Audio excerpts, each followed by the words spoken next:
depuis le 1er mai 1776, une action concertée a été entreprise pour pouvoir établir un seul gouvernement mondial, un seul système monétaire mondial et une seule religion mondiale sous l'égide de Lucifer. J'ai essayé aussi de donner des illustrations concrètes de la structure et des organigrammes qui nous permettent de saisir le fonctionnement de cet ensemble qu'on appelle les Illuminati. Et ensuite, nous avons détaillé leur rôle dans chacune des parties du monde. Mais tout cela n'était pas pour effrayer ou pour donner un sentiment d'impuissance à ceux qui nous écoutaient. Au contraire, nous devons prendre conscience que l'heure est venue pour chacun de nous engager de façon personnelle, de façon communautaire. Toutes les activités des Illuminati s'est fait de façon tellement occulte et secrète que nous étions en quelque sorte démunis, faute d'informations. Mon but a été de donner des sources de renseignements pour nous permettre d'abord de cerner dans la vérité la nature et l'ampleur du problème. Père Jean-Paul, avez-vous des suggestions pratiques à proposer pour empêcher cette mainmise mondiale par les Illuminati? Oui, j'en ai plusieurs. En effet, je pense qu'il est nécessaire de diviser ça peut-être en 3 segments. L'engagement individuel, qu'est-ce que l'on peut faire en tant que personne individuelle, qu'est-ce que l'on peut faire en petits groupes et qu'est-ce que l'on peut faire sur le plan communautaire, ecclésial, plus global. La première remarque que j'aimerais faire, c'est que nous mettions notre action au service de la vérité dans un esprit d'authentique charité. Le respect de la vérité, sans déformer les faits, sans amplifier les situations, mais dire ce qui est, mais le faire dans un si grand amour que ceux-là même qui sont visés ne soient pas heurtés ou choqués, mais qu'ils soient convaincus de la vérité énoncée. Deuxièmement, il faut être bien conscient de diriger notre action non contre les personnes, mais contre les idées, les idéologies ou les objectifs proposés et propagés par les groupements auxquels appartiennent ces personnes. C'est-à-dire d'être bien conscient de ne pas attaquer les personnes en tant que personnes, mais de mettre en évidence les idées, les idéologies, les objectifs qui sont incompatibles et irréconciliables avec l'engagement chrétien. Troisièmement, toujours avoir recours à des moyens de non-violence. Et c'est dans la non-violence que notre action doit s'exercer, en respectant les moyens démocratiques, les moyens légaux, les moyens loyaux, respectueux des exigences de la foi chrétienne et de la dignité de la personne humaine. Autrement, notre action serait purement une nouvelle forme de politique d'inspiration religieuse qui conduit au pire fanatisme. Et là, je pense qu'on n'atteindrait pas du tout les buts visés.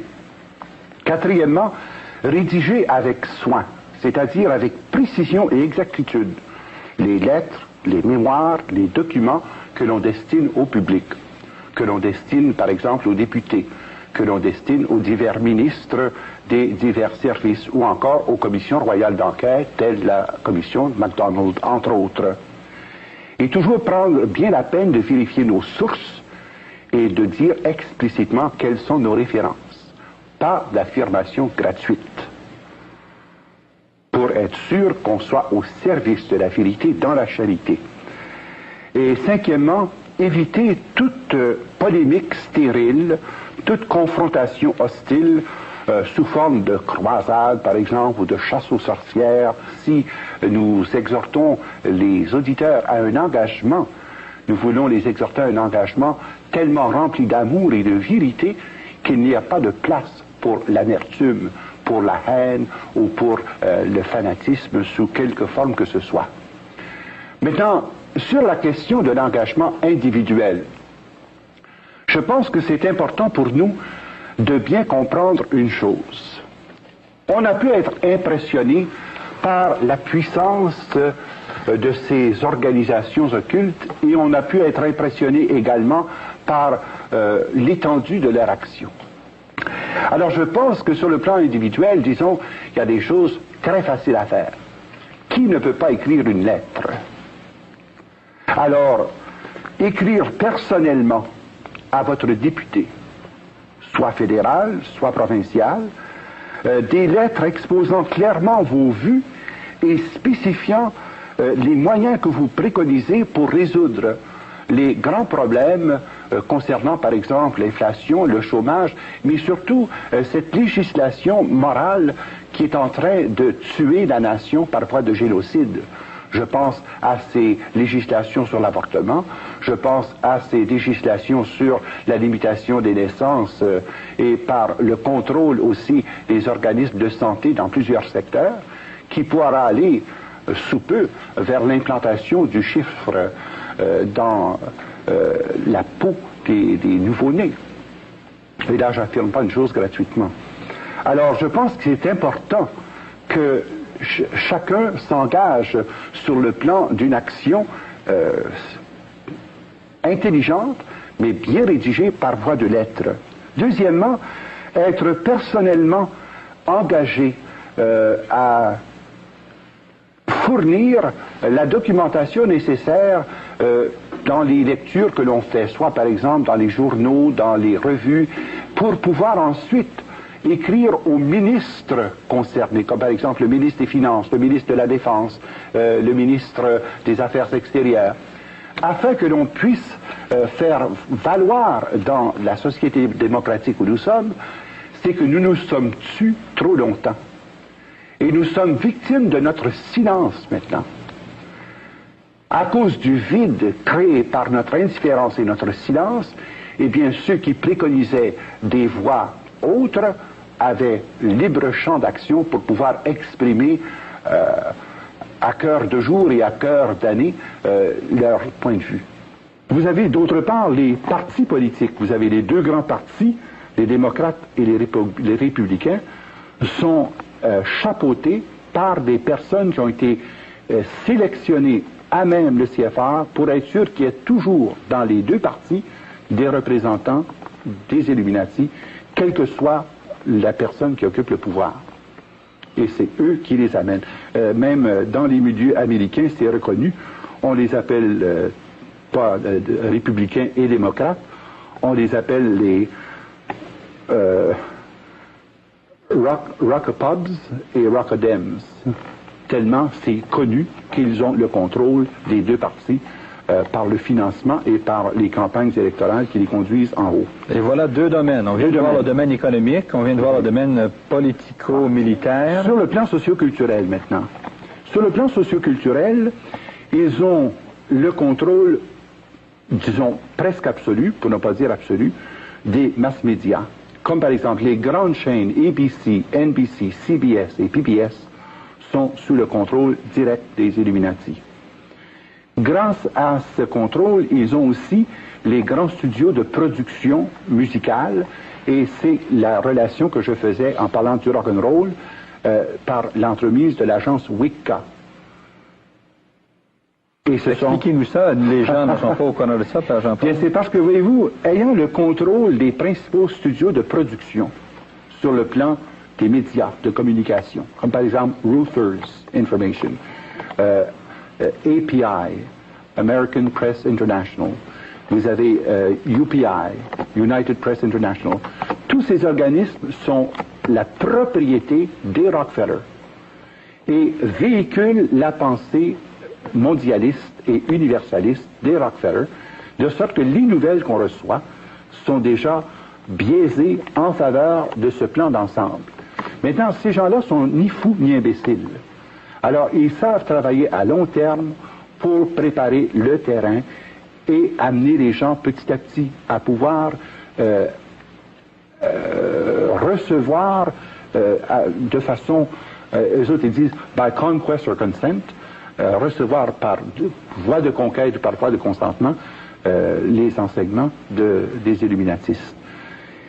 Et ensuite, dans le domaine des fondations, ça c'est encore une façon dont ils se servent pour contrôler des secteurs importants, de la recherche médicale par exemple, de la recherche des arts, le théâtre, les fondations, notamment les 4 fondations Rockefeller, les 5 fondations Carnegie, le Ford Foundation, Casey Foundation, Guggenheim Foundation, sont toutes sous le contrôle des Illuminati et qui sont régies par John D. Rockefeller III, le petit-fils de John Rockefeller. Mais vous dites que ces fondations-là ont comme but la domination des États-Unis. Oui. Dans quel sens? Pas seulement des États-Unis, de tous ceux qui relèvent de l'influence des arts américains. Donc le cinéma, le théâtre, la littérature, et ils ont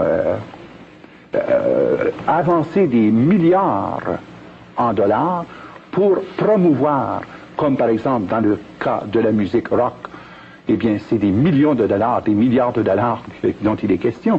Mais c'est la même chose dans le domaine de la fondation sur la recherche médicale, où la pensée de cette recherche médicale est fondée sur une notion matérialiste de l'homme, sur la notion d'efficacité de l'homme. Donc on a favorisé la recherche sur les moyens de contrôle des naissances. On a favorisé les moyens aussi de pouvoir évaluer le rendement efficace de l'homme pour pouvoir retirer par voie d'eugénisme ou par voie d'euthanasie ceux qui ne sont pas conformes à l'objectif visé. Mais ce sont les fondations, et la raison pour laquelle ces fondations-là ont été établies, c'est pour se soustraire à la loi de l'impôt. Le revenu quotidien de l'Empire Rockefeller est de 3,4 milliards par jour. Et ces gens-là ne payent pas un sou de taxes. 3,4 milliards par jour. Oui, parce qu'ils ont un contrôle à peu près complet de tous les domaines financiers, économiques, politiques et militaires. Ils ont finalement des fonds illimités pour arriver à leur fin. Bien, c'est ça. Alors, pour pouvoir éviter la taxation, ils ont le nombre de fondations voulues et ils peuvent, par la voie des fondations, nommer des directeurs dans différents établissements pour contrôler notamment l'éducation. Et vous avez ici, sur le plan éducation, la Commission générale de l'éducation qui existe aux États-Unis, qui n'est pas sous le contrôle de l'État. The National Education Association ne relève pas du ministère de l'Éducation, du comité du gouvernement américain. Il s'agit d'un organisme complètement coupé, qui est sous la régie des Illuminati, ce que vous explique pourquoi, dans l'enseignement de l'histoire, dans les manuels, dans les films éducatifs, eh bien, ils laissent passer, goutte à goutte, leur enseignement, et petit à petit, font le brainwashing nécessaire pour préparer, conditionner les gens à être, non pas citoyens américains, mais citoyens du monde. Car l'affiliation de ces gens-là n'est pas une affiliation nationale, c'est une affiliation supranationale en vue d'un gouvernement mondial où, finalement, l'autonomie et la souveraineté nationale est même remise d'avance à ce futur gouvernement mondial sous l'égide de Lucifer. Vous semblez dire aussi qu'ils font la promotion d'une religion de l'homme par opposition à une religion de Dieu. Oui, bien, naturellement, dans la pensée luciférienne, l'homme est son propre Dieu. Et dans la, si on peut appeler ça une théologie, la théosophie, et aussi dans ce que je disais, cette pensée gnostique manichéenne, ils ont perverti le sens de Dieu. Le vrai Dieu d'Abraham, d'Isaac et de Jacob est considéré comme le Dieu du mal. Et l'autre Dieu, le vrai Dieu qu'il faut servir, c'est Lucifer. C'est lui qui est le Dieu de puissance. C'est lui qui est le Dieu de la beauté, le Dieu de l'argent, le Dieu de la force, le Dieu de la victoire. Alors c'est une perversion systématique, mais tout cela est fait très doucement, en mettant l'accent sur l'homme. L'homme n'a développé que 10% de son potentiel, mais l'homme en réalité est un Dieu. Dieu universel n'est que la somme totale des énergies cosmiques. Et tous les enseignements, et c'est notable que dans les fondations, sur le plan socioculturel et le plan religieux, on favorise par exemple la fondation Casey. Et on favorise aussi le mind control, comme par exemple le Dr Murphy, la méthode da Silva, les grands maîtres. Tout cela est publié, produit et encouragé et financé par le CFR américain. Maintenant, sur le plan religieux, il y a plus que cela. non seulement ils ont établi le culte satanique de façon légale, car il y a 7 églises sataniques aux États-Unis qui ont une reconnaissance légale par charte, sans but lucratif. 7 églises sataniques. Et vous les avez ici, notamment, vous avez l'église de Wicca, the Wicca Church of America, l'église de tous les mondes, le vestibule de l'art d'Aquarius, j'aimerais qu'on revienne là-dessus tout à l'heure, si tu veux bien, la fraternité satanique de l'Amérique, ça c'est l'église à laquelle appartenait Charles Manson, et ensuite vous avez l'église de Scientologie, l'unité, les Écancars, l'église en marche vers le jugement, et ce qui est connu aussi de façon mondiale, c'est les Rose-Croix. Les Rose-Croix constituent la branche religieuse de la franc-maçonnerie, et à l'intérieur des Illuminati, les Rose-Croix constituent l'église des 13 prêtres druides. Et c'est par voie de sorcellerie que sont dirigées ces religions.